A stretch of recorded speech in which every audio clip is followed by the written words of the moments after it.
সম্মানিত ভিউয়ার্স, আসসালামু আলাইকুম। আপনারা এই মুহূর্তে দেখছেন ড্রাইভিং ক্লাস বিডির আরো একটি নতুন ভিডিও। আপনাদের সাথে আছি আমি আলী আজম। আজকের ভিডিওতে আপনাদের দেখানোর চেষ্টা করব আমার একটি প্রিমিও এফ গাড়ির নতুন একটি গাড়ির প্রায় ২ মাস হয়ে গেছে গাড়িটি নিয়েছি। তো এতদিন তেলে চলছে। এখানে আপনারা ২ ধরনের সিলিন্ডার দেখতে পাচ্ছেন, একটা সাদা এবং একটা কালা। এই সাদাটা হচ্ছে সিএনজি এবং কালাটা এলপিজি। তো এখন আমি এলপিজি, সিএনজি এবং এলপিজি দুইটাই কিন্তু গ্যাস। তো আমি এলপিজি গ্যাসটা যেটা আছে এটা করব, কারণ এলপিজি হচ্ছে এমন একটা সুবিধা আছে যে আপনি বাংলাদেশের যে কোনো প্রান্তে যান, মোটামুটি এখন সব জায়গাতেই এলপিজি গ্যাস পাওয়া যায়। সিএনজি কিন্তু ঢাকার বাহিরে, বিশেষ করে দক্ষিণবঙ্গের এদিকে কোনো এলপিজি সরি সিএনজি নেই। সিএনজি চট্টগ্রাম, সিলেট, অন্যান্য দিকে আছে অবশ্য, কিন্তু ঢাকার বাইরে যদি যান আপনি, দক্ষিণবঙ্গের এদিকে যদি আমরা কেউ যাই, যেমন বরিশাল, খুলনা, পিরোজপুর, বাগেরহাট, এদিকে গেলে সিএনজি পাওয়া যায় না। সেক্ষেত্রে আমার বাড়ি যেহেতু বরিশালের দিকে ঝালকাঠিতে, তো আমি এলপিজি করে নেব। এলপিজি সব জায়গায় পাওয়া যায় এবং আপনারা এই সুবিধাটা পাবেন যদি গাড়ি গ্যাসে পরিবর্তন করতে চান তেল থেকে, তাহলে অবশ্যই এলপিজি করবেন। এলপিজি করার এই সুবিধাটা আছে যে সব জায়গায় পাওয়া যায়। তো আজকের এই প্রক্রিয়াটাই আপনাদের সাথে দেখাবো যে এলপিজি যেখান থেকে করে এটা কিভাবে এলপিজি করে।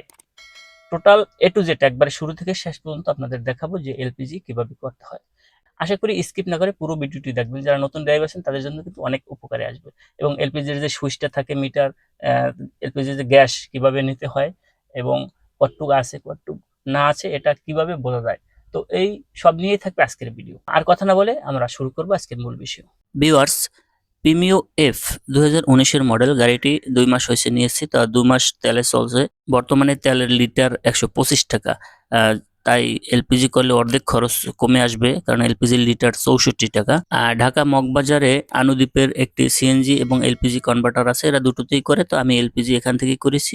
আপনারাও খোঁজ খবর নিয়ে ভালো কোনো জায়গা থেকে করিয়ে নেবেন। তো সামনের দিকে যে পার্টসগুলো লাগানো দরকার, কিট লাগানোর দরকার, ইনজেক্টর লাগানোর দরকার, এগুলো লাগিয়ে নিয়েছি। এটার মাধ্যমেই মূলত তেলটা এসে এই যে সবুজ কালারের 4টা ইনজেক্টর দেখতে পাচ্ছেন, এখান থেকে ইঞ্জিনে সিএনজিটা সাপ্লাই দেয়। তো পিছনের দিকে যদি যাই, আপনি গাড়ির যে ব্যাকডালা আছে তার ভিতরে দেখতে পাবেন যে সিলিন্ডার এখানে লাগানো হবে। সিলিন্ডার লাগানোর আগে এরকমের কাঠ লাগিয়ে নেওয়া হয় যাতে কাঠের উপরে সিলিন্ডারটা বসবে, এবং এটা হচ্ছে গেটিস মানে ক্লেমটা দিয়ে এই সিলিন্ডারটাকে আটকে রাখা হয়। আর এই যে সিলিন্ডারটা দেখতে পাচ্ছেন, এটা 60 লিটারের আছে, 80 লিটারের আছে। তো আমি 80 লিটার এটা লাগাইছি। এই যে একটা কাগজ দেখতে পাচ্ছেন, এটা হচ্ছে সিলিন্ডারের ওয়ারেন্টি কার্ড। মানে এই সিলিন্ডারটা কোন তারিখে উৎপাদন হয়েছে এবং কত তারিখে আমি লাগিয়েছি এটা আপনারা সংগ্রহ করে রেখে দেবেন। দাম করে নেবেন আপনারা, কম বেশি আছে। 60 লিটার 60 থেকে 70-80 হাজার টাকা পর্যন্ত দাম নিয়ে থাকে কোনো কোনো জায়গায়। তো আমি 80 লিটারের ট্যাঙ্কি লাগিয়েছি। এখন এই ভাই সেট আপ দিচ্ছে। সমস্ত কাজ তারাই করবে, জাস্ট আপনি একটু পর্যবেক্ষণ করবেন এবং বলবেন একটু ভালো করে সেট আপ করে দেওয়ার জন্য। অবশ্য তারা নিজে থেকেই সবকিছু সেট আপ ভালো করে করে দেয়। এই বাইয়ের হাতে যে একটা লাঠির মতো দেখতে পাচ্ছেন, এটা দিয়ে মূলত তেল মাপা হয়। মানে ভিতরে এটা থাকলে অটোমেটিক আপনার মিটারে শো করবে যে তেল মানে এলপিজিটা কতটুক আছে, কম আছে না বেশি আছে। এবং যখন আপনি তেলটা নেবেন, নেওয়ার সময় এটার মাধ্যমেই সে মাপটা আপনাকে জানান দেয়। এটা হচ্ছে মিটার। অবশ্য আরো একটা মিটার থাকে, সুইচ আর কি, যেটা স্টিয়ারিং এর নিচের দিকে থাকে। আপনি স্টিয়ারিং সিটে বসেই সেটা পরিমাপটা বুঝতে পারবেন যে আপনার ট্যাঙ্কিতে কতটুকু পরিমাণ এলপিজি গ্যাস আছে। ট্যাঙ্কি বা সিলিন্ডার যেটাই বলেন, এটার সেট আপ করার কাজ প্রায় শেষ হয়ে গেছে। এরপরে যে কাজটুকু আছে, যে পিছনের ট্যাঙ্কির এখান থেকে তেলটা যে পাইপের মাধ্যমে সাপ্লাই হবে ইঞ্জিনের দিকে, সেই পাইপটা ঢুকিয়ে নিল। এটা ঢুকানোর পরেই অবশ্য সিলিন্ডারটা গাড়ির ব্যাকডালার ভিতরে ঢুকিয়ে দেবে। তার আগে কাঠ এবং ক্লেম লাগিয়ে নেওয়া হয়েছে। এরপরে এই ক্লেমের ভিতরে সিলিন্ডারটা প্রবেশ করিয়ে নিল।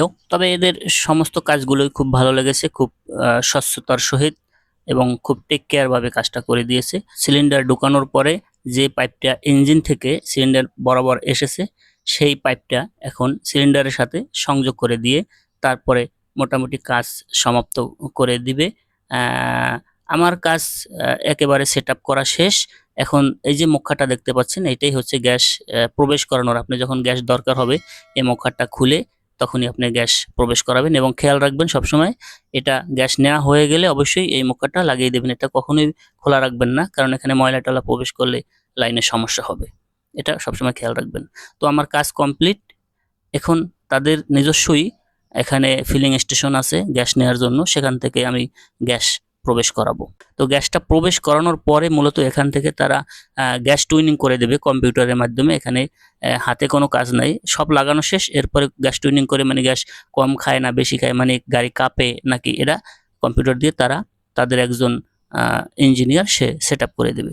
তো গ্যাসের পাম্পে দেখেন সিএনজি নিতে গেলে কিন্তু গাড়ির সামনের বনেট জাগাতে হয়, মানে উঠাতে হয়। এখন এই যে এলপিজি গ্যাস যত আছে, এলপিজি গাড়ি যদি আপনি এলপিজি কনভার্ট করেন, তখন এলপিজিটা পিছনের ব্যাগডালার ভিতরেই থাকে। এই যে আমি একটু আগে দেখালাম, এই মুখাটা খুলে নিল ভাই, এবং তাদের যে ডিসপেন্সারি, এখান থেকে এই যে নজলটা এখানে প্রবেশ করিয়ে দিল। তার মানে গ্যাস, এখন আপনি কত টাকার গ্যাস নেবেন সেটা তাকে বললে সেই পরিমাণে সে গ্যাস প্রবেশ করিয়ে দেবে।